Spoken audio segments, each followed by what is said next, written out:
This is 5 minutes of political common sense for America. I'm Brian Boeheim, the political engineer. And in this segment, I want to give all you investors some good news.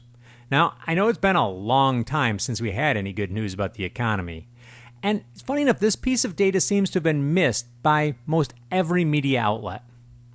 Now, I can't blame them because, most people don't even know about the FASB. That's the Financial Accounting Standards Board.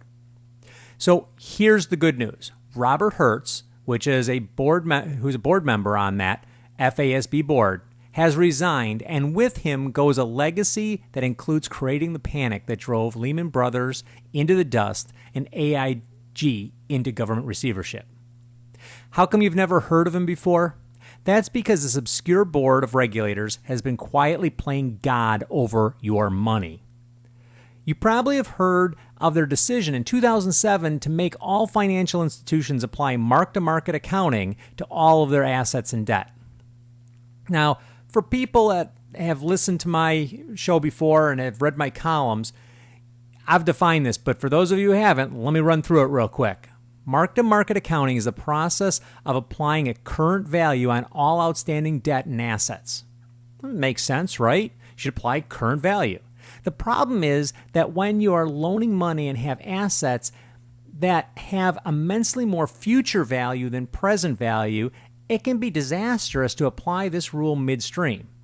Let me give you an example. Say you took a $20,000 equity loan on your home.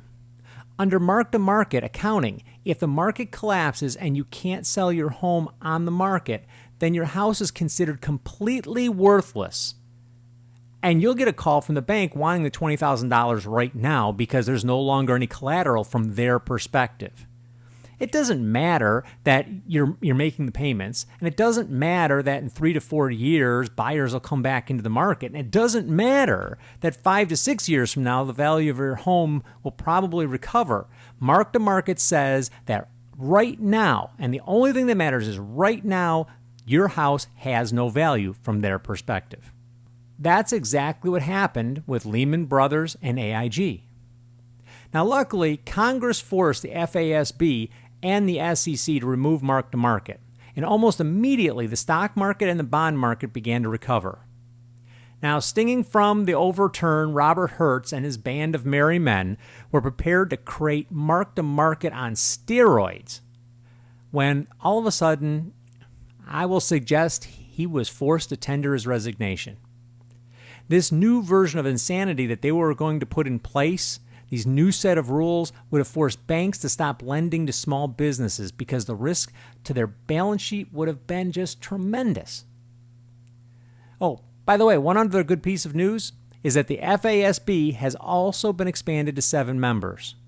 So it'll be more difficult in the future to hijack the FASB and the regulations around that for some insane experiment of accounting.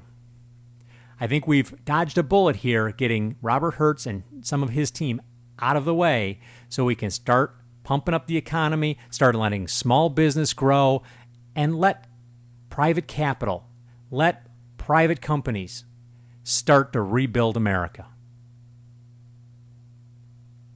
You've been listening to 5 Minutes of Political Common Sense for America. I'm Brian Boeheim, the political engineer. And if you like what you've heard here, then go out and pick up a copy of my book, Political Common Sense for America. You can find it at Amazon.com. Also, check out our website, www.politicalcommonsenseforamerica.com. Until next time, be safe out there.